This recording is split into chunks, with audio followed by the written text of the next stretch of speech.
আসসালামু আলাইকুম। আমরা আজকে শিখব প্যাসেজ রাইটিং। তো এই প্যাসেজ রাইটিংটি হলো মূলত অনার্স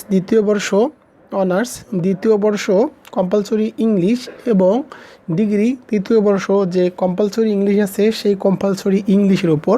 তো প্যাসেজ রাইটিং, তো প্যাসেজ রাইটিংয়ে মার্ক থাকে মূল মার্ক, ফুল মার্ক হলো 20 মার্ক। তো ভিডিওটি দেখলে, আমি এখন যে ভিডিওটি দেখাবো সেই ভিডিওটি দেখলে যে কোনো প্যাসেজ যাই আসুক না কেন 15 থেকে 18 মার্ক তুলতে পারবেন প্যাসেজটি দেখলে। অর্থাৎ যে কোনো প্যাসেজ আসুক না কেন এই ভিডিওটি দেখলে আপনারা 15 থেকে 18 মার্ক, 20 মার্কের মধ্যে 15 থেকে 18 মার্ক তুলতে পারবেন। তো চলুন আমরা দেখব প্যাসেজ রাইটিং। তো national university examination for the student of honours second year compulsory English and degree third year. তো আমরা দেখব আগে, তো ভিডিওটি আজকের প্যাসেজ রাইটিংয়ের ভিডিওটি, অর্থাৎ প্যাসেজে যে 20 মার্ক আছে এই ভিডিওটি 20 মার্ক কীভাবে আপনারা তুলবেন, এই ভিডিওটি একটু লং হবে। তো ভিডিওটি না কেটে কেটে ফুল ভিডিওটি দেখার জন্য অনুরোধ করা হলো। তো থাকবে একটি কম্পালসরি ইংলিশের একটি প্যাসেজ রাইটিং। তো 1 নম্বর প্রশ্ন থাকবে, read the passage and answering the question that flow. Read the passage and answer the questions that flow. তো এইরকম একটি প্যাসেজ থাকবে, ফুল একটি প্যাসেজ থাকবে, এরকম একটি প্যাসেজ থাকবে।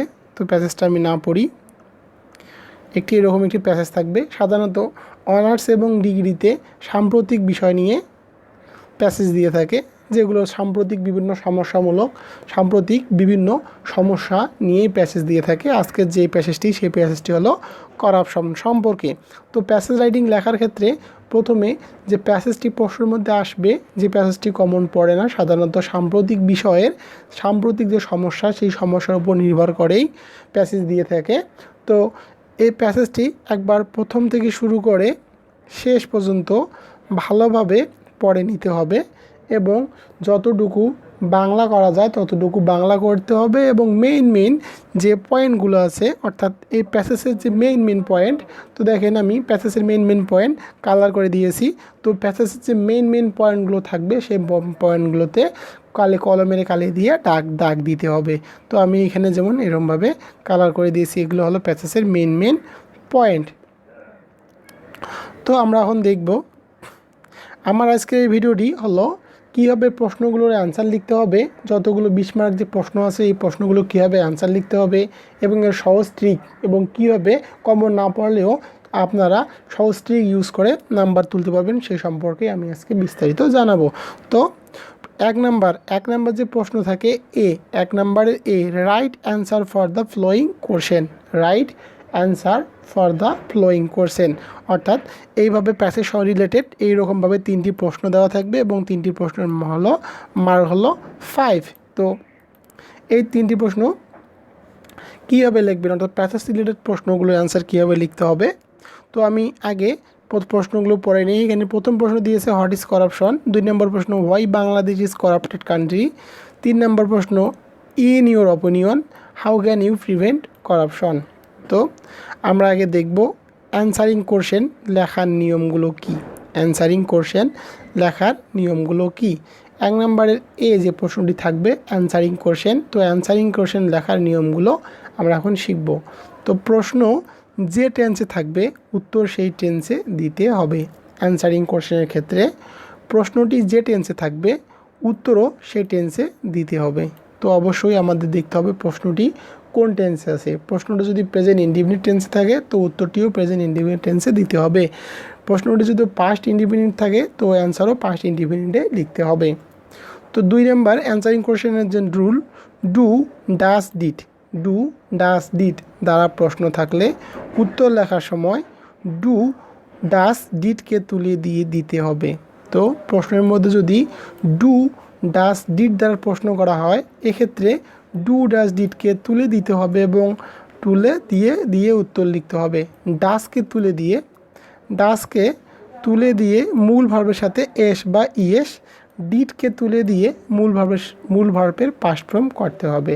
তো প্রশ্নের মধ্যে 2 নম্বর অ্যান্সারিং কোশ্চেনের যে রুলটি, 2 নম্বর অ্যান্সারিং কোশ্চেনের রুলটি সেটি হলো ডু ডাজ ডিড দ্বারা প্রশ্ন থাকলে বা প্রশ্ন করা হলে উত্তর লেখার সময় ডু ডাজ ডিডকে তুলে দিতে হবে। ডাজকে তুলে দিয়ে মূল ভার্বের সাথে এস বা ইএস যুক্ত করতে হবে এবং ডিডকে তুলে দিয়ে মূল ভার্বের পাস্ট ফর্ম করতে হবে। তো আমি এখানে একটি এক্সাম্পল দিয়েছি। যদি প্রশ্নের মধ্যে এরকম করে দেওয়া থাকে যে হোয়াট ডাজ করাপশন মিনস, তো ডাজ দিয়ে প্রশ্ন করা হয়েছে। যদি প্রশ্নটি হোয়াট ডাজ করাপশন মিনস, আমাদের প্রশ্নের রুল ছিল যদি ডাজ ডু বা ডিড দ্বারা প্রশ্ন করা হয়, ডাজ দ্বারা প্রশ্ন করলে ভার্বের সাথে এস বা ইএস যুক্ত করতে হবে। তো এখানে যেহেতু আছে হোয়াট ডাজ করাপশন মিনস, তো আমরা লিখব করাপশন। এখানে সাবজেক্ট কি করাপশন, তো করাপশন ভার্ব কি মিনস, তো মিনসটা হলো ভার্ব, তো মিনসের সাথে এস যুক্ত করে দিয়েছি। কেন যুক্ত করছি, কারণ এখানে ডাজ আছে, ডাজের জন্য আমরা অ্যান্সার লাগার সেক্ষেত্রে এস যুক্ত করব। তো পরেরটা আমরা প্যাসেজ থেকে লিখব adoption in unfair way two achieving somethings. তো 2 নম্বর যে প্রশ্নটি হোয়াট ডিড করাপশন, যদি দেওয়া থাকে হোয়াট ডিড দ্বারা প্রশ্ন করা হয়, সেক্ষেত্রে ডিডকে তুলে দিয়ে আমরা ভার্বের যে ভার্বটি থাকবে সে ভার্বের পাস্ট ফর্ম করে দিব। তো করাপশন, এখানে আগে সাবজেক্ট লিখলাম করাপশন, এই ডিডের জন্য এখানে ভার্ব কি অ্যাডাপ্ট, তো অ্যাডাপ্টেড, আমি এখানে কিন্তু ভার্ব লিখছি অ্যাডাপ্ট। তো corruption adapt in unfair way two achieving somethings, যদি প্রশ্ন ডিড দ্বারা করা হয় তো মূল ভার্বের পাস্ট ফর্ম করতে হবে। তো পরের যে প্রশ্নটি বা 3 নম্বর যে রুল, উত্তর সর্বদা অ্যাসার্টিভ সেন্টেন্সে লিখতে হবে, উত্তর সর্বদা অ্যাসার্টিভ সেন্টেন্সে লিখতে হবে। আর অ্যাসার্টিভ সেন্টেন্সের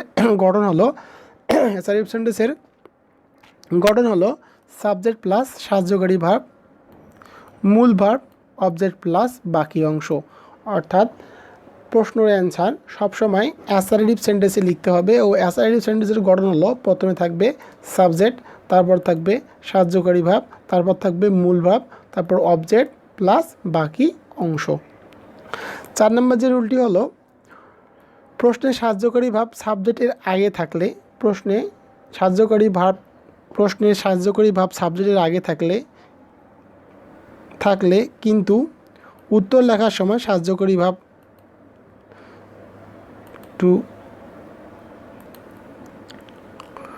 তো বলছে 4 নম্বর যে রুল অ্যান্সারিং কোশ্চেনের রুল, প্রশ্নে সাহায্যকারী ভার্ব সাবজেক্টের আগে থাকে কিন্তু উত্তর লেখার সময় সাহায্যকারী ভার্ব সাবজেক্টের পরে বসে। আমাদের মনে রাখতে হবে প্রশ্নে সাহায্যকারী ভার্ব সাবজেক্টের আগে থাকে কিন্তু উত্তর লেখার সময় ভার্ব সাবজেক্টের পরে বসে, যেমন ডু ডাস ডিড, কিন্তু ডু ডাস ডিড ব্যতীত এই রুলটি কার্যকর হবে। তো এই 5টি হলো 1 নম্বর রুল। অ্যান্সারিং কোশ্চেনের এই 5টি রুলই হলো মূলত অ্যান্সারিং কোশ্চেনের এই 4টি রুল লাগে। তো আমরা এখন দেখব অ্যান্সারিং কোশ্চেন, আমি যে প্যাসেজটি দিয়েছি এবং সেই প্যাসেজ অনুযায়ী অ্যান্সারিং কোশ্চেন আমরা কীভাবে লিখব সেটা দেখব। তো প্রথমে একটি ছিল হোয়াট ইজ করাপশন, তো প্যাসেজ যে সম্বন্ধ থাকবে সেই সম্বন্ধে জানতে চাওয়া যাবে যে এটি কি, যে কোনো প্যাসেজ, মনে করো ইফপ্রিজিং যদি থাকে তো থাকবে হোয়াট ইজ ইফপ্রিজিং, প্রথমে এরকম একটি প্রশ্ন দেওয়া থাকে। তো এর অ্যান্সারটা আমরা কীভাবে লিখব, দেখব এটা কোন টেন্সে আছে, সুতরাং এটি দেখব এটা আছে প্যাসারেটিভ, এটি প্রেজেন্ট ইনডিফিনিট টেন্সে রয়েছে, কারণ হোয়াট ইজ করাপশন, ইজ এখানে কিন্তু সাহায্যকারী ভাব না, ইজ এখানে মূল ভাব। তো হোয়াট ইজ করাপশন কি, এটি হলো অ্যাসারেটিভ সেন্টেন্সে, তো অ্যান্সারও লিখতে হবে অ্যাসারেটিভ সেন্টেন্সে।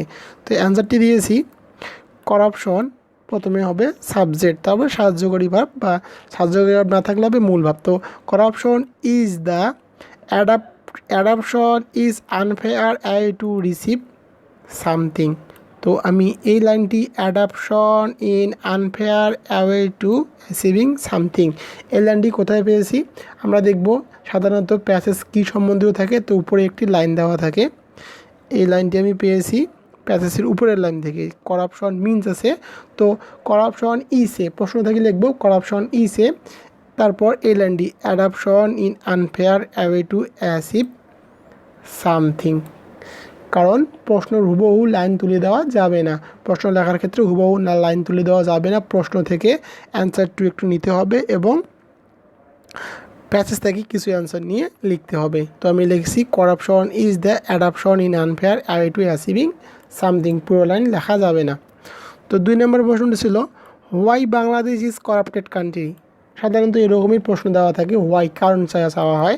তো হোয়াই থাকলে আমরা জানি বিকজ বা সিন্স অফ দিয়ে অ্যান্সার লিখতে হয়। তো why Bangladesh is corrupted country, কেন বাংলাদেশকে যে দুর্নীতির দেশ বলা হয়, কী কারণে বলা হয়। তো আমরা কীভাবে লিখবো, অ্যান্সারটি লিখবো। প্রথমে হলো অ্যাসারিটিভ সেন্টেন্সের গঠন, সাবজেক্ট প্লাস সাহায্যকারী ভাব, সাবজেক্ট প্লাস মূল ভাব।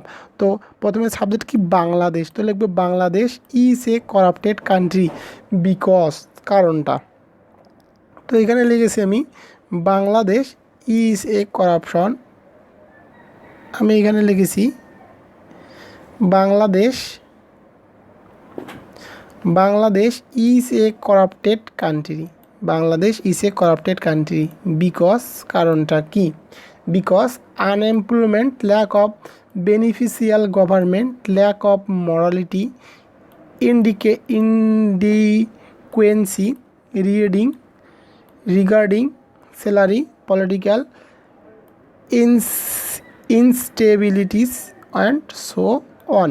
তো আমি এই লাইনটি কোথায় পেয়েছি, তো আমাদের আগে প্যাসেজটি দেখতে হবে ভালোভাবে। প্যাসেজে কী কারণে বলা হয়েছে যে বাংলাদেশ হচ্ছে একটি করাপ্টেড কান্ট্রি, কী কী কারণে। তো এখানে প্যাসেজের লাইনে বলা হয়েছে যে there are a variety of causes behind corruption.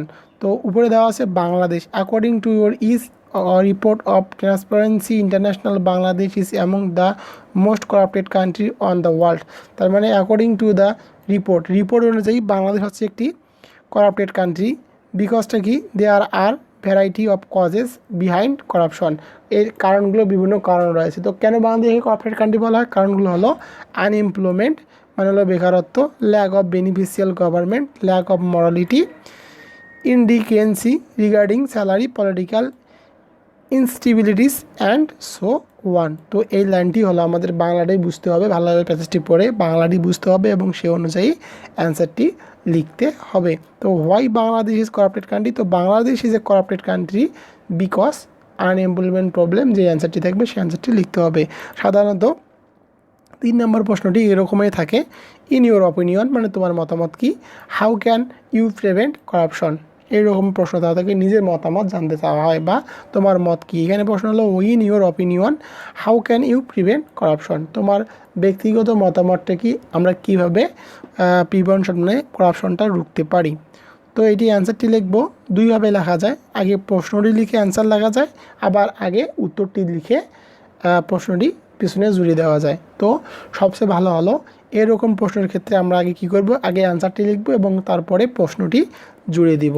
তো কি কারণে হয়, তো যে কারণটা কি, তো আমরা কীভাবে ঠেকাইতে পারি, তো increasing employment behind governments, employment যেহেতু আমরা এইখানে লিখছি যে আনএমপ্লয়মেন্ট ল্যাক, তো আনএমপ্লয়মেন্টে কি বিভিন্ন প্রকার বেকারত্বের কারণে হয়।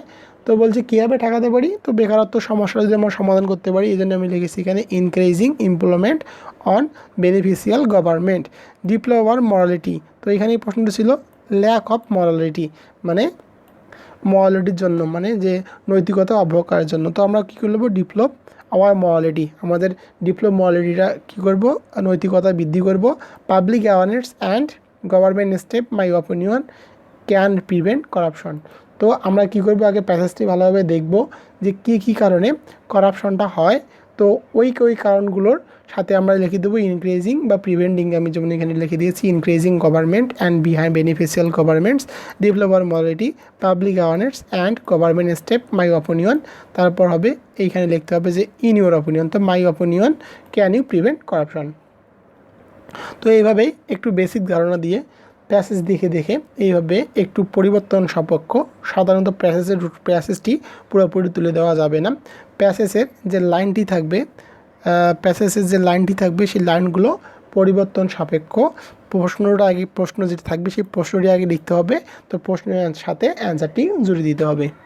তো এর জন্য সাধারণত কিছু প্যাসেজের প্রশ্ন প্র্যাকটিস করলেই সাধারণত বোঝা যায় যে কী হবে প্রশ্নের অ্যান্সারগুলো লিখতে হয়। তো আমরা এখন চলে যাব 2 নম্বর প্রশ্নে বা বি নাম্বার প্রশ্ন। তো আমরা চলে যাব এখন বি নাম্বার প্রশ্নে। বি নাম্বার প্রশ্নে সাধারণত দেওয়া থাকে what done the main idea and what are the supporting ideas in passage. Right down the main idea and what are the supporting idea in passage. তো প্যাসেজ সম্পর্কে main idea এবং supporting idea চেয়ে থাকে। যে প্যাসেজটি আছে সেই প্যাসেজে উল্লেখিত main idea, মানে মেইন আইডিয়া কি, মূল ভার্ব কি, এবং সাপোর্টিং আইডিয়াসগুলো কি সেটা লিখতে বলা হয়। তো আমরা সবসময় মনে রাখবো মেইন আইডিয়া ও সাপোর্টিং আইডিয়াস। তো আমরা এরকমভাবে একটি কলাম তৈরি করার পর এখানে লিখবো মেইন আইডিয়া, এই পাশে লিখবো সাপোর্টিং আইডিয়াস, অবশ্যই সাপোর্টিং আইডিয়াস হবে। তো মেইন আইডিয়া হবে এক লাইন বা 1 সেন্টেন্স, আর সাপোর্টিং আইডিয়া হবে 3 সেন্টেন্স। তো অবশ্যই আমাদের দেখতে হবে মেইন আইডিয়া প্যাসেজটি কী। সাধারণত মেইন আইডিয়ার ক্ষেত্রে প্যাসেজের যে প্রথম যে লাইনটি থাকে সে লাইনটি পরিবর্তন সাপেক্ষ প্রথম লাইনটিতে লিখতে হয়।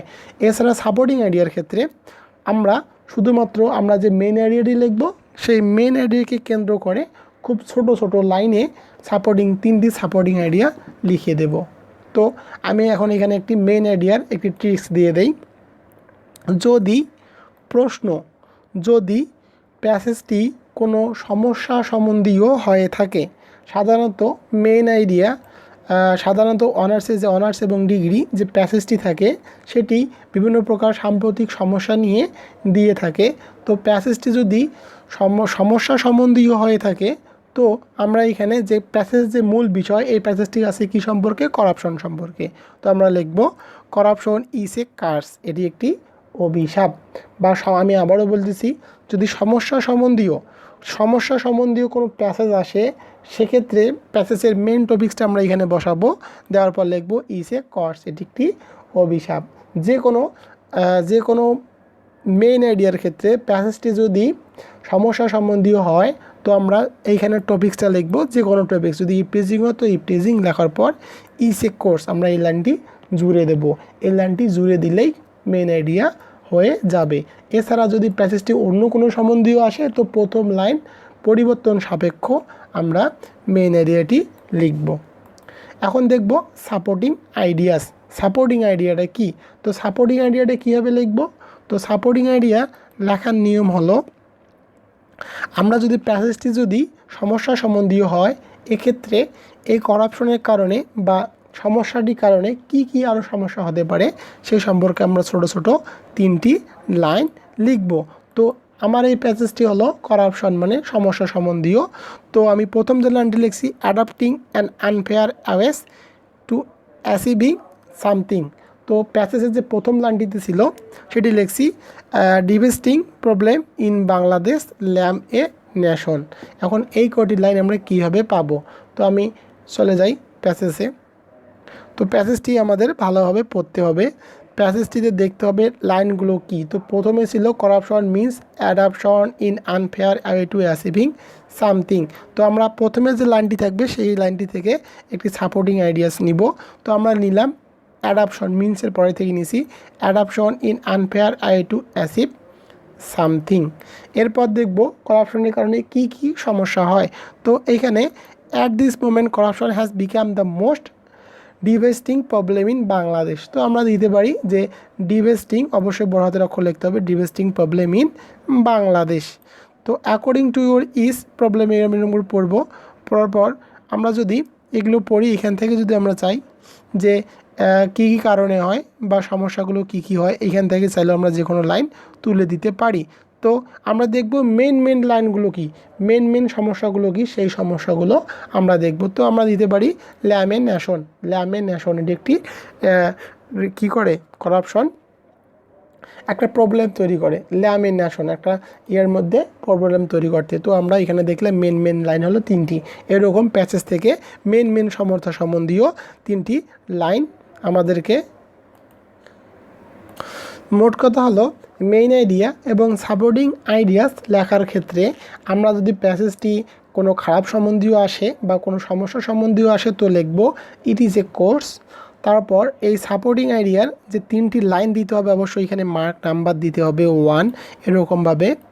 নাম্বার দিতে হবে 1, রোমান সংখ্যায় 2, তারপর 3 দিয়ে একটি ব্র্যাকেট সহ একটি বক্স আকারে লিখতে হবে। তো মেইন আইডিয়ার ক্ষেত্রে কোনো নাম্বার দেওয়া যাবে না। তো অবশ্যই আমাদের প্যাসেজটি একটু ভালোভাবে পড়তে হবে, পড়ার পর ওখান থেকে যে মেইন কারণ, সমস্যার যে মেইন কারণগুলো সেগুলো এইভাবে ছোটো আকারে বসাতে হবে। কেউ যদি এইরকমভাবে লিখতে পারে তাকে 5 নাম্বারের মধ্যে 5 নাম্বার দিবে। এক্ষেত্রে আপনারা যদি এই লাইনগুলো বের করতে না পারেন, তো সেক্ষেত্রে আপনাদের জন্য ট্রিক্স হলো যে আপনারা একটু প্যাসেজটা পড়বেন বা WH-এর যে আনসারগুলো থাকবে সেই আনসারগুলো এখানে যদি ছোট ছোট আকারে লিখে দেন সেক্ষেত্রেও হবে। তো আপনারা যেহেতু সকলে অনার্সে পড়েন, তো আপনাদের একটি বেসিক ধারণাই আছে যে কীভাবে প্যাসেজটির মেন যে কথাগুলো থাকবে সেই কথাগুলো এখানে 3টি লিখে দিতে হবে। এবং মেন আইডিয়ার ক্ষেত্রে তো আমরা জানি যে ইট ইজ এ কোর্স, যে বিষয়টি থাকবে সেই বিষয়টি দিয়ে দিতে হবে ইট ইজ এ কোর্স। তো 3 নম্বরের যে প্রশ্নটি দিয়ে থাকে সেটি হলো right down the meaning of the passage, what in English, make your one sentence with basic word any 5। তো 3 নাম্বার যে প্রশ্নটি দিয়ে থাকে সেই প্রশ্নটি হলো রাইট ডাউন দ্য মিনিং মানে অর্থ চেয়েছে অফ ফ্লোয়িং ওয়ার্ড, এই ওয়ার্ডগুলোর ইন ইংলিশে ওয়ার্ডগুলো অর্থ চেয়েছে মেক ইউর ওন সেন্টেন্স এবং নিজের একটি সেন্টেন্স চেয়েছে উইথ বেসিক ওয়ার্ডস। তো অবশ্যই আমাদেরকে দেখতে হবে এখানে কী চেয়েছে, বেসিক ওয়ার্ডস, অর্থাৎ যে ওয়ার্ডটি দেওয়া আছে সেই ওয়ার্ডটির উপর ভিত্তি করেই সেন্টেন্সটি লিখতে বলা হয়েছে। যদি এখানে থাকতো যে চেঞ্জিং ওয়ার্ড, সেক্ষেত্রে আমরা যে আনসারটি লিখব, যে অর্থটি লিখব, সেই অর্থটির উপর ভিত্তি করেই বাক্যটি রচনা করতে হবে। তো অবশ্যই আমরা প্রশ্নটি ভালোভাবে আগে পড়ব এবং বাংলা করব। এখানে চাইছে যে write down the meaning of flowing word in English and make your own sentence with the basic word, অর্থাৎ নিচে যে সেন্টেন্সগুলো শব্দগুলো আছে সেই শব্দগুলোর ইংরেজিতে অর্থ লিখতে বলেছে এবং নিজের সেন্টেন্স অর্থাৎ সেন্টেন্স সাধারণত এই যে ওয়ার্ডগুলো প্যাসেজ রিলেটেড, অর্থাৎ প্যাসেজে যে ওয়ার্ডগুলো আছে সেই ওয়ার্ডগুলো এখানে দিয়ে দেওয়া হয় এবং এই ওয়ার্ডগুলোর মিনিং জানতে চাওয়া হয় এবং ওন সেন্টেন্স এবং নিজের একটি বাক্য লিখতে হয়। তো এখানে আমি দিয়েছি corruption, adoption, unemployment, morality, report আর ডিভেস্টিং, এই ওয়ার্ডগুলো প্যাসেজেই দেওয়া আছে। তো আমাদের এই ওয়ার্ডগুলো লিখতে হবে কীভাবে, এখানে সাধারণত 4টি 6 থেকে 7টি দেওয়া থাকে ওয়ার্ড এবং যে কোনো 4টি অ্যান্সার লিখতে হয়। তো আমরা কীভাবে অ্যান্সারগুলো লিখবো, তো অ্যান্সারগুলো লেখার নিয়ম দিয়ে দিচ্ছি। করাপশন, তো আমরা লিখবো আগে answer to the question number C, দেওয়ার পর এখানে লিখবো করাপশন, তো আমরা লিখলাম করাপশন। তো করাপশনে আমরা কি করতে পারি, একটি লাইন লিখে করাপশনটি বুঝে দিতে পারি, আবার এর সমার্থক শব্দটি বা সিনোনিমটি লিখতে পারি। তো আমরা সাধারণত সিনোনিম লিখব। তো করাপশন এর সিনোনিম হলো ল্যাপেস, তো আমরা লিখব ল্যাপেস। তো সেন্টেন্সটি লিখব sentence, corruption is a course, যে কোনো একটি ওন সেন্টেন্স, অবশ্যই করাপশন সম্পর্কে নিজের একটি সেন্টেন্স লিখতে হবে। প্যাসেজে করাপশনের সেন্টেন্স তুলে দিলে কোনো মার্ক পাওয়া যাবে না। তো অবশ্যই কী হবে, সেন্টেন্স লিখতে হয়, তৈরি করতে হয়, এর আমি নেক্সট একটি ভিডিও টিউটোরিয়াল দিয়ে দেবো। তো তোমরা চাইলে ওখান থেকে শিখতে পারো যে কোনো ওয়ার্ড দিয়ে কীভাবে নিজ থেকে ওয়ার্ড তৈরি করতে হয়। কিছু বাক্য দিয়ে দেবো, ওই বাক্যগুলো বসালেই হবে। তো আমরা এখন দেখব ডি নাম্বার। তো আমরা এখন দেখব তো এখানে ডি নাম্বার প্রশ্নে দেওয়া আছে write the summary of passage. তো মেইন যে প্যাসেজটি আছে সেই প্যাসেজের একটি সামারাইজিং বা সামারি বলতে বলা আছে, মানে মূল ভাব।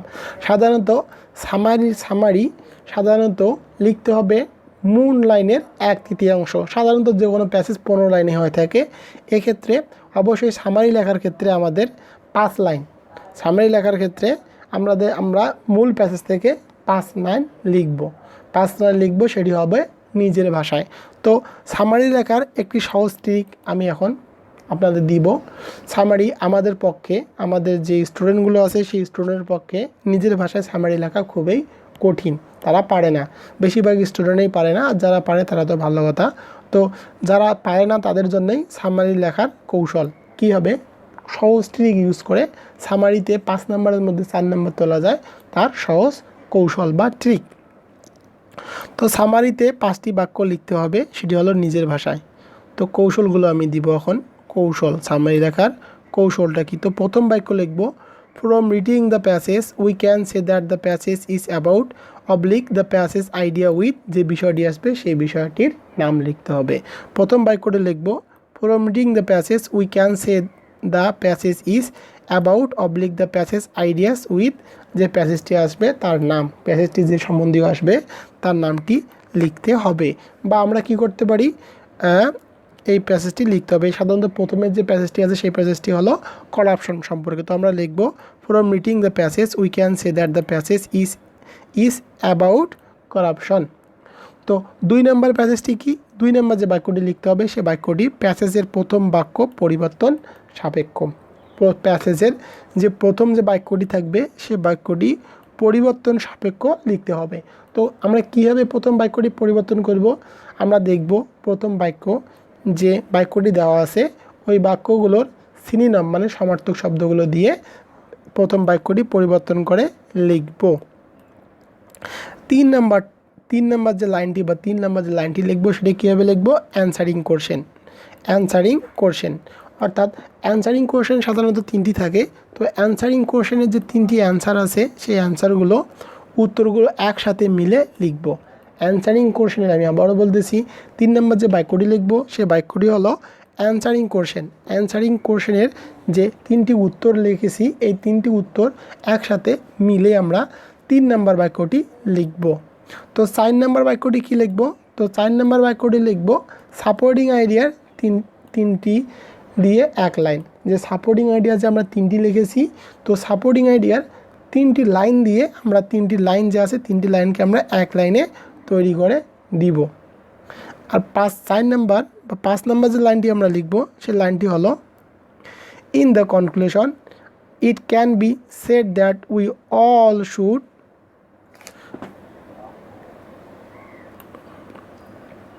In the conclusion, it can be said we all should take faithful step against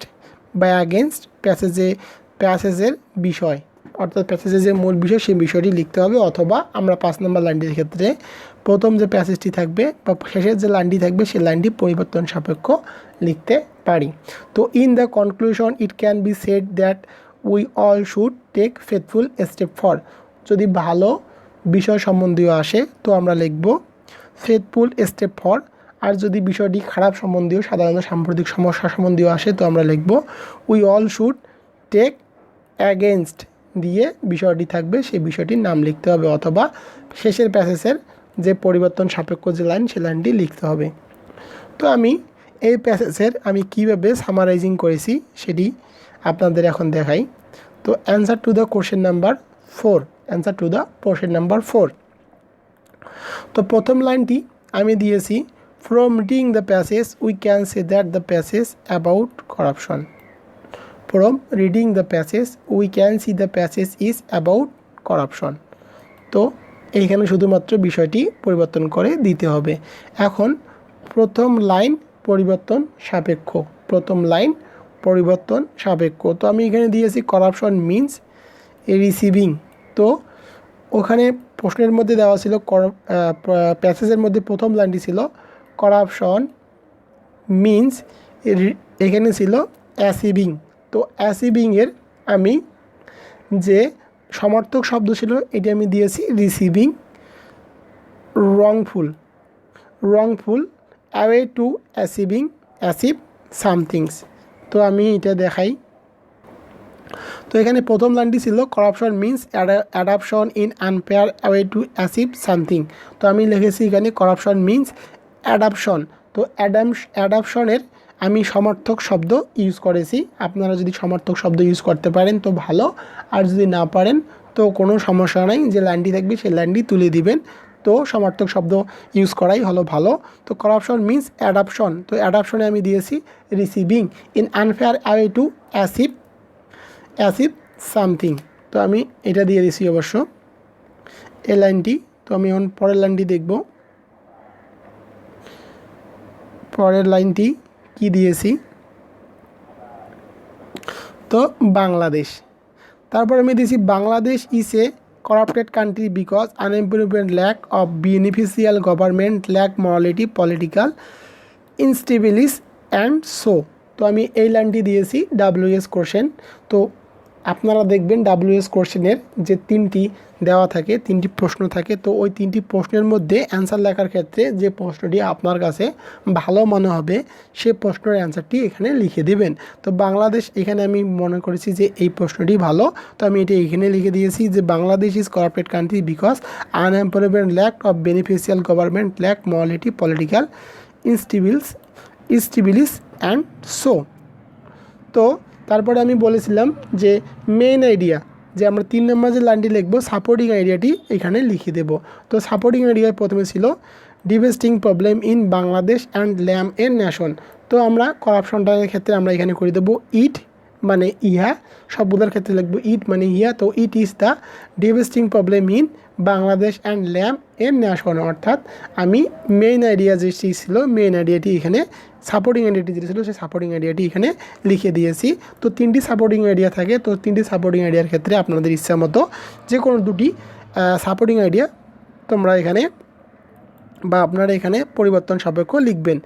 এরপর শেষে আমি লিখেছি in the conclusion it can be said that we all should take fruitful step against corruption. যেহেতু এটি খারাপ বিষয় সম্বন্ধীয়, এই জন্য আমি এখানে লিখেছি অ্যাগেনস্ট করাপশন।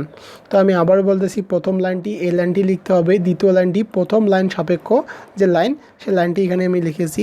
তৃতীয়টি হলো WH এর যে অ্যান্সারগুলো আছে সেই অ্যান্সারগুলোর মধ্যে যে কোনো একটি অ্যান্সার আপনার ক্ষেত্রে মনের ক্ষেত্রে যেটি ভালো হয় সেটি এটি লিখে দেবেন।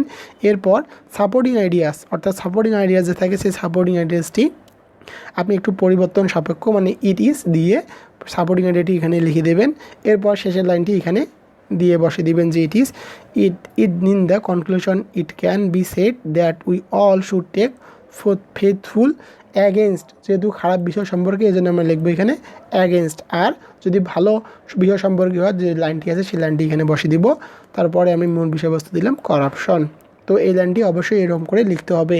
তো এরকম করার পর এরকম করে যদি কেউ লিখতে পারে তাকে 4 মার্ক, 5 মার্কের মধ্যে 4 মার্ক দেবে, অনেক ক্ষেত্রে 5 মার্ক দিয়ে থাকে। তো আপনারা যদি এইভাবে যদি সামারাইজিং লিখেন সেক্ষেত্রে আপনাদের অবশ্যই 4 মার্ক আপনারা পাবেন।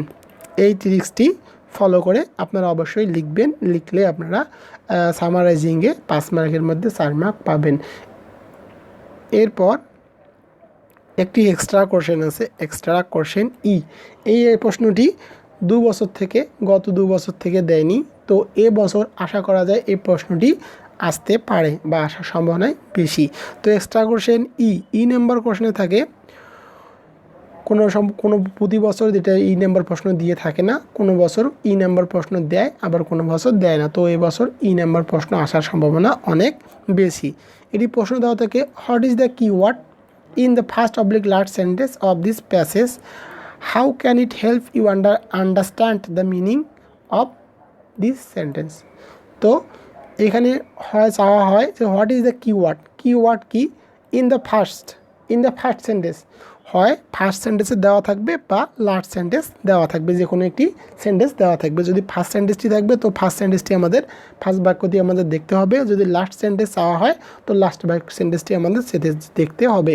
তো আমাদের অবশ্যই দেখতে হবে এখানে প্রশ্নের মধ্যে কি আসে। তো বাংলাটি হলো হোয়াট ইজ দ্য কিওয়ার্ড কি ইন দ্য ফার্স্ট সেন্টেন্স অথবা লাস্ট সেন্টেন্স প্রশ্নের মধ্যে যেটি থাকবে সেটি লিখতে হবে। And how does it help understand, তুমি যে ওয়ার্ডটি আছে এই ওয়ার্ডটির মিনিং কি বা এই সেন্টেন্সটির কী অর্থ বহন করে বলে তুমি মনে করো। তো এই প্রশ্নটি আসলে একটি প্লাস পয়েন্ট, 5 মার্কের মধ্যে 4 মার্ক থেকে 5 মার্ক পাওয়া যায়। এটি একটি কাঠামো আছে, এই কাঠামোর মধ্যেই ওয়ার্ডটি বসে দিলেই হয়ে যায়। তো আমি সেই কাঠামোটি এখন দেখি। তো অ্যান্সার, যদি প্রশ্নের মধ্যে দেওয়া থাকে যে মেইন ওয়ার্ড কিওয়ার্ডটি কি, এখন কিওয়ার্ডটি আমরা কিভাবে দেখব বা কীভাবে পাবো। তো আমরা আগে চলে যাব প্যাসেজে। তো আমরা প্যাসেজের মধ্যে চলে এসেছি। তো প্রথম লাইনের প্যাসেজটা আমরা পড়ে দেখব যে corruption means adaption in unfair way to achieve something being with morality be এই যে লাইনটি আছে কান্ট্রি পর্যন্ত লাইনটি আমরা পরে দেখব। দেখার পর আমরা দেখব এইখানকার এই লাইনটির মধ্যে যে গুরুত্বপূর্ণ কোন ওয়ার্ডটি কোনটি। তো আমরা সাধারণত বলতে পারি যে এখানকার মধ্যে গুরুত্বপূর্ণ ওয়ার্ড হলো করাপশন, মানে দুর্নীতি। যে বিষয়ের প্রথম লাইন সম্পর্কে যদি আসে তো অবশ্যই আমরা দেখব যে প্রথম যে লাইনটি আছে বা বিষয়বস্তু কি সেটি হবে তার কিওয়ার্ড। এখন আমরা চলে যাব লাস্ট বা শেষের ওয়ার্ডটিতে চলে যাব। তো মোর over economic disparity among people in being more action. তো আমরা শেষের লাইনের ক্ষেত্রে আমরা দেখব এখানকার মধ্যে গুরুত্বপূর্ণ ওয়ার্ড বা কিওয়ার্ড কোনটি। তো আমরা বলতেই পারি এটা গুরুত্বপূর্ণ ওয়ার্ড হলো অর্থনীতি, মানে ইকোনমিক্স। তো আমরা এখন দেখব আমরা কীভাবে ওটি একটি ফর্মুলা ইউজ করে। তো অ্যান্সারটি আমাদের দিতে হবে যে কিওয়ার্ডটা আমরা লিখব। তো কিওয়ার্ড প্রথম ওয়ার্ড থাকলে লিখব করাপশন, যদি প্রথম ওয়ার্ড চাই ওই প্যাসেজের ক্ষেত্রে তো লিখব করাপশন, এবং শেষ প্যাসেজেস থাকলে আমাদের পাইছি ইকোনমিক্স। তো আমরা প্রথমটা দিয়েই লিখি, ফার্স্টটি সাধারণত বেশি দিয়ে থাকে। তো করাপশন ইজ দ্য, অবশ্যই এখানে ইনভার্টেড কমা ক্লোজ করতে হবে, corruption is the keyword in the first oblique last sentence of passage. যদি ফার্স্ট সেন্টেন্স চাওয়া হয় তো আমরা লিখব ফার্স্ট সেন্টেন্স দিয়ে আমরা পড়ি corruption is the keyword in the first sentence of passage. প্রথম লাইনটি আমরা লিখব যে কোনো প্যাসেজের ক্ষেত্রে যে প্রথম চাক বা শেষের চাক। তো আমরা প্রথমে এই বিষয়বস্তুটি এখানে কিওয়ার্ডটি বের করব, এটি লিখব, লেখার পর লিখব is the keyword in first oblique last, যে কোনো একটি যেটি প্রশ্ন যাবে সেটি লিখতে হবে ইন দ্য সেন্টেন্স। করাপশন, তো আমরা লিখেছি corruption is the keyword in the first oblique last sentence. তো আমরা লিখলাম corruption is the keyword in the first sentence of passage, এই লাইনটি লিখতে হবে। তারপর এই বাক্যটি লিখতেই হবে, শুধুমাত্র বিষয়বস্তুগুলোর ক্ষেত্রে বিষয়টি পরিবর্তন করে দিলেই হবে। তো আমি একবার পড়ি, it different element of sentence are connected syntactically and contextually in the keyword. তো কিওয়ার্ড যেটি থাকবে ফার্স্ট সাইডে ফার্স্ট এবং লাস্ট সাইডে লাস্ট, এখানে লিখতে হবে। The whole construction of the sentence broke down without his word and it can not produce any meaning. The keyword, যে কিওয়ার্ডটি থাকবে সেই কিওয়ার্ডটি লিখতে হবে in the froze of this sentence. Thus the word, তো যে ওয়ার্ডটি থাকবে সেই ওয়ার্ডটি এখানে লিখতে হবে help me understand meaning of this sentence. তো আমি আবারও বলে দিই, এখানে যে বাক্যগুলো আছে এই বাক্যগুলো লিখলেই হবে, যার শুধুমাত্র কিওয়ার্ডের জায়গায় যে কিওয়ার্ডটি আছে সেই কিওয়ার্ডটি বসে দিয়ে যে লাইনগুলো আছে কি আসে আসুক, যদি ফার্স্ট এবং লাস্ট লাইন সম্পর্কে চায় তো এই লাইনগুলো বসে দিয়ে শুধুমাত্র এই জায়গাটি যে কিওয়ার্ডটি হবে সেই কিওয়ার্ডটি বসে দিয়ে এই লাইনগুলো লিখলেই হয়ে যাবে। তো আমার একটি প্রাইভেট প্রোগ্রাম আছে, সেটি হলো Rakib technique private program, Rakibul Islam Rakib, Carmichael college Rangpur. Carmichael কলেজের স্থান আমি সাধারণত কারমাইকেল কলেজে পড়াই।